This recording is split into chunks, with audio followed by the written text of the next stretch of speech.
Committee বৃন্দ, জয় হোক আজকের সাধুগুরু বৈষ্ণবের, জয় হোক অনন্ত অনন্ত কোটি সাধুগুরু বৈষ্ণবের। সমাগত সুপ্রিয় কৃপা সাগর আমার গৌর ভক্ত, কৃষ্ণ ভক্ত, আমার ভক্তিমতী মায়েরা এবং আমার ভক্তপরায়ণ বাবারা, আমার দাদারা, আমার দিদিরা, হিন্দু, মুসলিম, বৌদ্ধ, খ্রিস্টান, যে যেখানে দাঁড়িয়ে কিংবা বসে আছে, কীর্তন জগতের সর্বকনিষ্ঠা শ্রীমতী পৌষী দাসী এবং আমাদের এই ক্ষুদ্র নিতাই গৌর সম্প্রদায় হইতে আপনাদের রাতুল চরণে জানাই শত সহস্র কোটি এবং প্রণাম জানাই আমার দীক্ষা গুরুর শ্রী চরণ কমলে, প্রণাম জানাই আমার কীর্তন গুরুর শ্রী চরণ কমলে এবং প্রণাম জানাই যার আকর্ষণে পৃথিবীর আলো দর্শন করলাম সে পিতৃদেবী পিতার শ্রী চরণ কমলে এবং প্রণাম জানাই যে মা আমায় 10 মাস 10 দিন গর্ভে ধারণ করেছে সেই মাতৃদেবী মাতার শ্রী চরণ। প্রণাম জানাই অনন্ত অনন্ত কোটি সাধুগুরু বৈষ্ণবের চরণে। এখনকার যে গীতব্য বিষয়, ভাবনার বিষয়, মধুমাখা কৃষ্ণ নাম হৃদয় অঙ্গন করার বিষয়। কেননা শাস্ত্রে বললেন যে নববিধা ভক্তির মধ্যে সর্বশ্রেষ্ঠ হচ্ছে শ্রবণ, তারপর বলেছে কীর্তন। তাই কীর্তনটা শুধু গাইলেও হবে না, আস্তে আবার শ্রবণ করলেও হবে না। বাবা, এই কীর্তনটা হেলা ফেলার বস্তু নয়, এই কীর্তনটা হচ্ছে রসের জিনিস, ভাবনার জিনিস। এই কীর্তনটাকে, এই রতন বস্তুটাকে হৃদয় অঙ্গন করতে হবে। এক কান দিয়ে শুনলাম আর এক কান দিয়ে বের করে দিলাম বাবা, তা করলে কিন্তু হবে না। এক কান দিয়ে শুনতে হবে আর এক কান বন্ধ রাখতে হবে যাতে বের হয়ে না যায়। যার পাত্রে যতটুকু ধরে রাখবার ক্ষমতা আছে, তাতে কোন কীর্তনে কেমন কীর্তন করলো বাবা তাতে দেখবার কোনো বিষয় না। রাধে, গৌর হরি যতটুকু ধরে রাখবার ক্ষমতা দিয়েছে ততটুকু এই রতন বস্তুটাকে হৃদয় অঙ্গন করতে হবে, অনুভূতি করতে হবে, আস্বাদন করতে হবে। আর আজ এই বাজারে বসে যেই ভক্ত কেবল এই রতন বস্তুটাকে হৃদয় অঙ্গন করতে পেরেছে, অনুভূতি করতে পেরেছে, হৃদয় পাত্রে ধরে রাখতে পেরেছে, সেই ভক্ত একমাত্র আমার গৌর হরির কৃপা লাভ করতে পেরেছে। রাধে,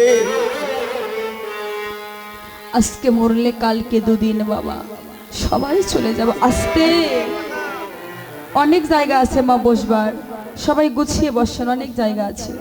হইচই নয়, কথা নয়, কেননা চঞ্চল হলে, অস্থির হলে কিন্তু রস আস্বাদন করা যায় না।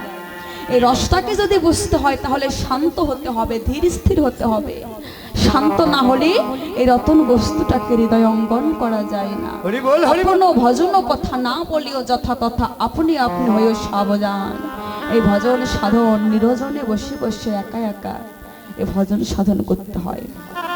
চঞ্চল হলে, অস্থির হলে হবে না মা। তাই আপনাদের চরণ ধরে মিনতি করে বলছি, কেউ যেন কথা বলবেন না।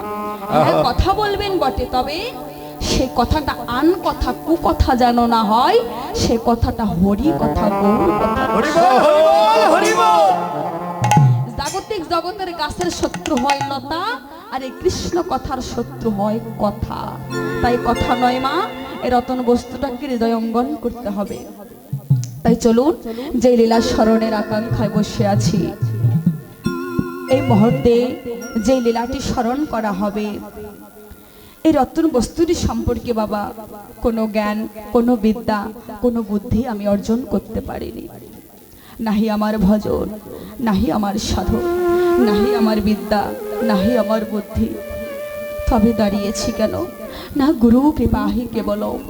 গুরু কৃপা করে যতটুকু বলাবে কেননা কৃষ্ণ কৃপা হয় জগৎময়, আর গুরুর কৃপা কোনো কোনো ভাগ্যবান ভাগ্যবতীর হয়। রাধে। আগে গুরু কৃপা, তারপর কৃষ্ণের কৃপা পাবো। তাই গুরু কৃপা করে যতটুকু বলাবেন, এবং আপনাদের মতো সাধুগুরু বৈষ্ণব যদি অনুরাগের কট্টে নরাধমের মস্তকে রাখেন, তাহলে হয়তো বা কিঞ্চিত মাত্র হলেও আমি আমার গৌর গোবিন্দের ভাবময় কথা, রসময় কথা, লীলাময় কথা আপনাদের মাঝে পরিবেশন করতে পারি। মধ্যাহ্নকালীন যে লীলাটি পরিবেশন হবে, যে লীলাটি আজকে স্মরণ করব, সেই লীলাটির নাম হলো আমার শ্রী শ্রী শ্রীমতী রাধা রানীর সূর্য পূজা। জয় গৌর হরি বল। সূর্য পূজা, রাধারানী সূর্য পূজা কেন করেছিল? কেননা স্বামীর মঙ্গল কামনা। ওমা, আমরা সবাই স্বামীর মঙ্গল চাই তো নাকি? চাই সবাই।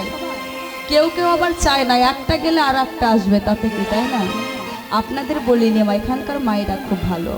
হরি বল। কিন্তু রাধারানী ভানু পূজার ছলনা করে কানু পূজা করেছিল, কৃষ্ণ পূজা করেছিল। তাই পতির মঙ্গল কামনায় আজকে আমরা সূর্যদেবের পূজা করব। লীলা পরিবেশনায় অসংখ্য অসংখ্য ভুল ত্রুটি হইবে। নিজ সন্তানকে ছোট ভগ্নে গানে ক্ষমা সুন্দর দৃষ্টিতে দেখবে। যাই যাই নিতাই গৌড় সীতারাম কৃষ্ণপতি প্রেমানন্দে হরি হরি।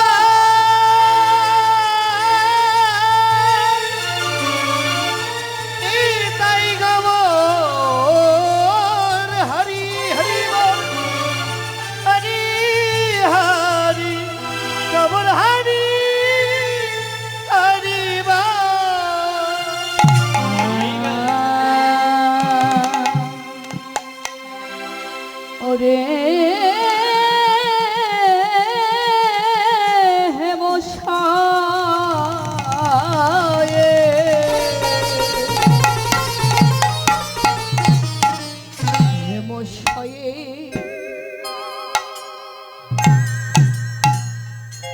অতি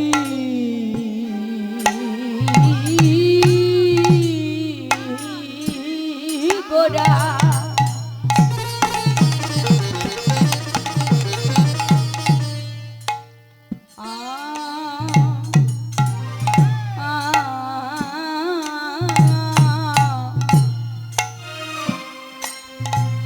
কেবা সমধরা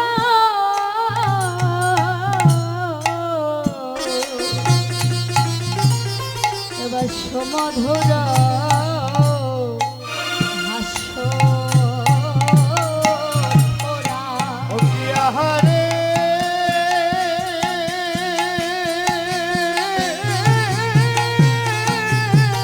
হরিবল হরিবল। ওরে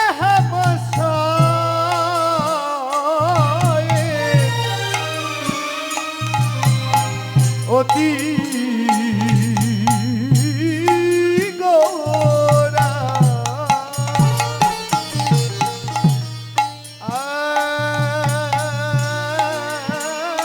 আরে কিবা সুমধুরা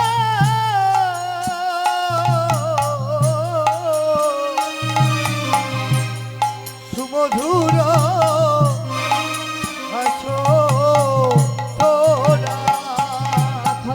জগজ্জনা নয়নে নন্দরে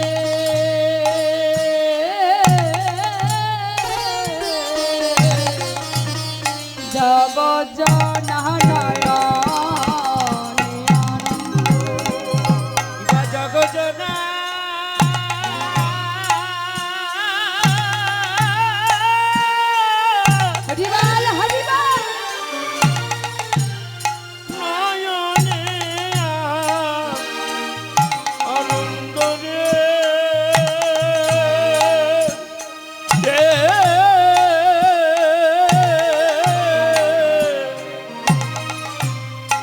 জগজনাথ নয়নে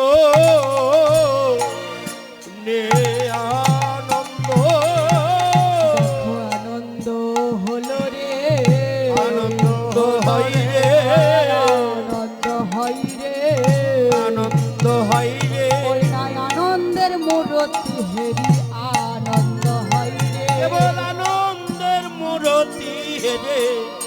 আনন্দ হয় রে আর আনন্দের মূরতি রে আনন্দ হয় রে কিবাই আনন্দের মূরতি রে আনন্দ হয় রে ভজন ভজনের মূরতি যেন ভজনের মূরতি হরি ওর ভজনের মূরতি ভজনের মূরতি আমার রায় কানু একাকৃতি প্রীতির মূরতি রাই কানু একাকৃতি ভজনের মূরতি আমার রায় কানু একাকৃতি হরি বল, হলো ধ্বনি। ভজনের মূরতি রাই কানু একাকৃতি ভজনের মূরতি যেন তারাই তো এসেছে তারাই তো এসেছে তারাই তো এসেছে তারাই তো এসেছে ব্রজলীলায় যারা ছিল তারাই তো এসেছে ওই ব্রজলীলায় যারা ছিল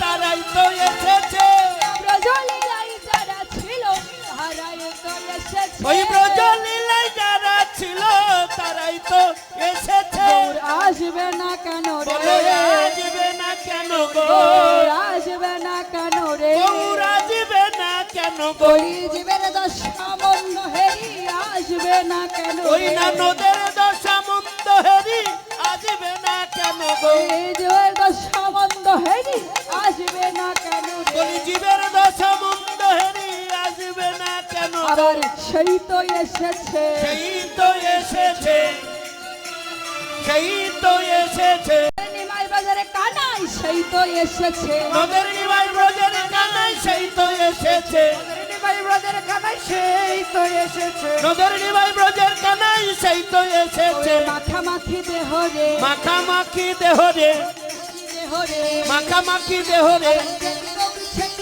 মাখামাখি দেহ রে বলি বুঝে না তো দেহ রে মাখামাখি দেহ রে দেখো দুয়ে মিলে গোরা দুয়ে মেলে গোরা দুয়ে মিলে গোরা দুয়ে মেলে গোরা আবার গোবিন্দের গোরা ধাররা দুয়ে মিলে গোরা গোবিন্দের গোরা ধারলা দুয়ে মেলে গোরা সঙ্গে হরিনাম এনেছে হরিনাম এনেছে হরিনাম এনেছে হরিনাম এনেছে দারে দারে বিলাইতে হরিনাম এনেছে জীবের দ্বারে দ্বারে বিলাইতে হরিনাম এনেছে জীবের দশামন্দ হেরি হরিনাম এনেছে জীবের দশামন্ত হরি হরিনাম এনেছে এই কলির জীবকে উদ্ধারিতে হরিনাম এনেছে বলি জীবকে উদ্ধারিতে হলো হরি ছেড়ে নদীতে বলি জীবকে উদ্ধারিতে ছেড়ে নদীতে বলি জীবকে উদ্ধারিতে বলি জীবকে উদ্ধারিতে ওই কলি জীবকে উদ্ধারিতে ওই কলি জীবকে উদ্ধারিতে ওই যে উদ্ধারিতে হরিনাম এনেছে হরিনাম এনেছে হরিনাম এনেছে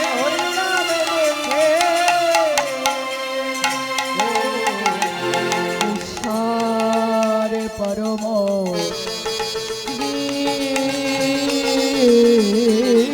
ঈশ্বর দাদা, soundটা পরম কমে গেল। কৃষ্ণ সচিদানন্দন বিগ্রহ বিগ্রহ অনাদি রাধি প্রাণী গোবিন্দ আমার সর্বকারণে কারণ সর্বকারণে তাই গৌর হরি সর্বকারণে সর্বকারণে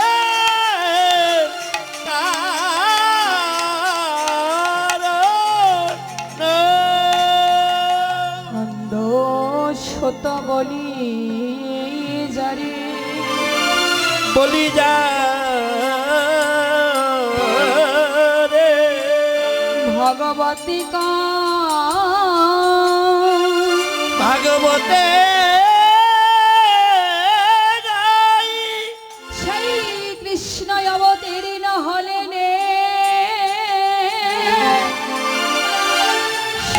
সোনারি নদিয়ার জগতে পাপি তাপি যারা ছিল যারা ছিল যে মধুর হরি নামে উদ্ধারিল হরি নামে